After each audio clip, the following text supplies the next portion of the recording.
Hello, hello, hello, and welcome back. And today we do have the last video from my series, the top 10 most beautiful banknotes under $20. And what was left was, of course, the Americas. I'm not going to do one for Asia before for Australia or for Oceania because it doesn't really make sense there. But good. So let's get to it. Once again, 10 banknotes, not in any specific top, not in any specific sequence, or the only sequence here is actually country name. So let's start first with Argentina. Argentina has something very peculiar, which is that banknotes are based on the type of party that is in government in Argentina. So that's why you see a shift from people to animals lately. And then since the Peronistas are back in government after Macri was ousted recently, they are they want to go back once again to have figures of Argentina in their banknotes. But anyway, um, this was probably one of the nicest ones they have done. There are three different versions of this banknote. In this case, I would say that these are actually three different picks, although it's always pick 30, 358. But there are significant differences, especially in this part of the banknote. But again, this is the 60th anniversary of the death of Evita Peron. It's a very beautiful banknote. It even won some awards back in 2013. I think the best banknote or the best numismatic product of 2013 in Latin America. And it's getting relatively expensive, especially the earlier versions.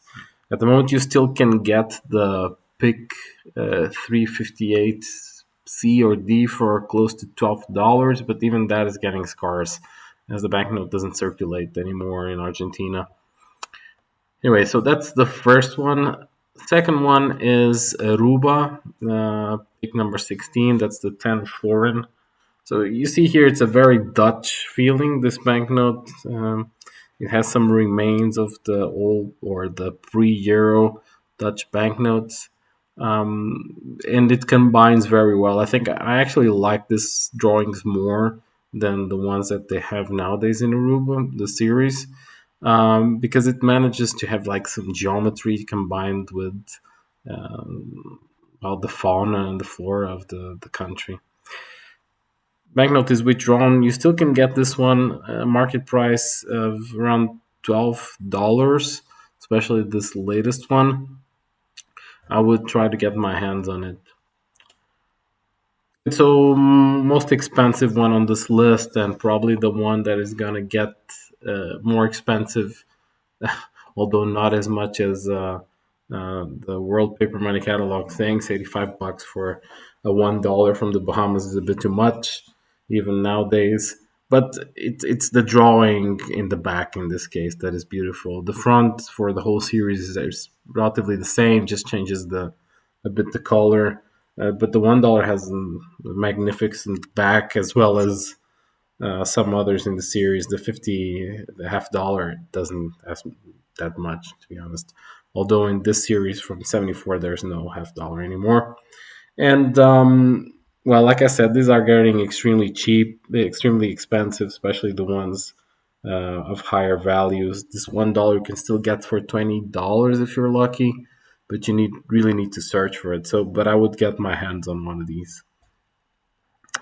Next, from 2009, an absolutely stunning series from the Bermuda, and it's of course it's only normal that the islands from the Caribbean are high in the amount of top 10 banknotes, as they all have drawings related to sea, to animals, to the fauna flora of the regions, and not so much your normal dictator or your normal sovereign in the banknote. But anyway, this whole series is absolutely amazing.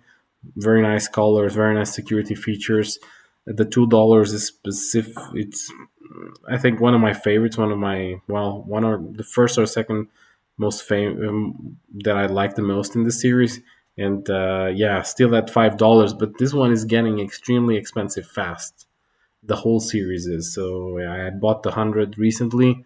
The new 100, not the one that had the mistake. That one is well far gone. But yeah, so I would get my hands on this one. Here may be something that would not be the like for everyone. Prior to the family that we have now in Colombia, there was this one, which was a bit of mixtures of series, if you can say. And the 5,000 was actually very interesting, not extremely beautiful per se, but it has way too much things happening in the same banknote, and that's what makes it a bit curious. There's a lot of detail. There's Art Deco in the back, which is something that you would normally see in Colombia. But it's one of these banknotes that you can observe many times and you always find something different. Next, another island, Dominican Republic, the 200 pesos from 2013.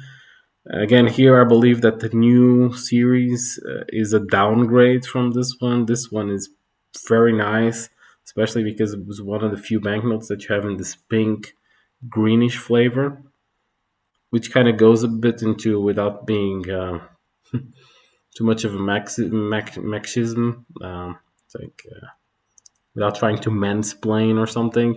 It really goes deep into having women, having this tender colors. Nice banknote. This one you can get for about $8. It's still legal tender, and although not really, you cannot really get it at the bank anymore. And next, yeah, we couldn't go down without East Caribbean.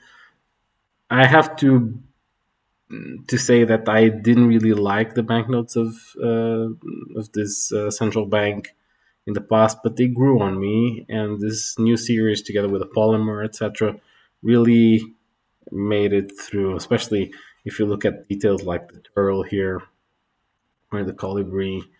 Yeah, it's an absolutely stunning banknote. The whole series is from $10 to $100, and I guess the five would be also the same.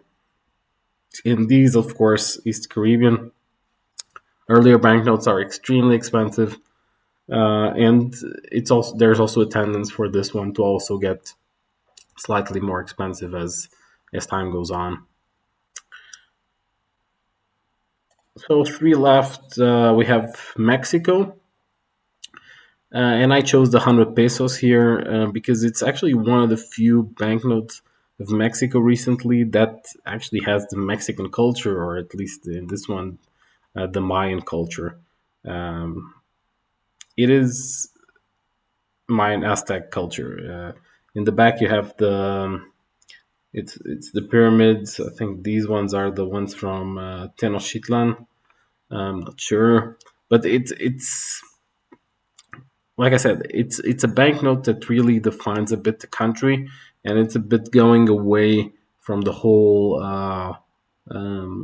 revolutionary Mexicans and presidents that have a place in all the other Mexican banknotes. Of course, they used the same theme in previous series. I think the ones from the '90s also have it. But anyway, I think this one with the colors, etc., it's very beautiful. Although I have to say that the 100 pesos that won the award for best banknote this year is also a significantly interesting banknote. This one you can still get for $9, but basically in Mexico you can get it for the fair value. So this one is still circulating. Well, and for the end, we have another two not two islands, but this case is a smaller nation and an island, Suriname, 25 golden, 2011, 2012. Every collector will know about this series. I guess it's one of the most beautiful series that was ever produced. It's beautiful. The whole series is absolutely stunning. Of course, the older values or the higher values got extremely expensive recently, or in the last 10 years or so. And you should have gotten your hands on those 25,000 gulden banknotes at when they were at a very cheap price. And nowadays, good luck with that. But you still can get the early or the slight less valuable banknotes, the 5, the 10, the 25. And these are all under a dollar, or not under a dollar, but close to a dollar. This one is 250. And they're also stunning. So yeah, I would get my hand of those if I could. And last but not least, it's the Trinidad and Tobago P53, and it's a commemorative banknote for the 50 years of independence of the islands of Trinidad and Tobago. Um, of course, this is actually just an overprint from P50, but it's a very beautiful banknote. I think the overprint even makes it a bit more beautiful with that red around the coat of arms of Trinidad and Tobago. Um, the whole fauna here with the bird always in the left is extremely nice, but also here, uh, combined with the security features on the right side, make this one even more appealing to the eye. So again, here another banknote that is around $15, and that we expect that this one gets significantly more expensive as time goes on. Also, because the issuance of this banknote with the overprint was not gigantic. No. And that was all. I hope that you have enjoyed this series. Let me know in the comments if there's anything that you would like me to talk about also. And again, see you next time. Bye bye.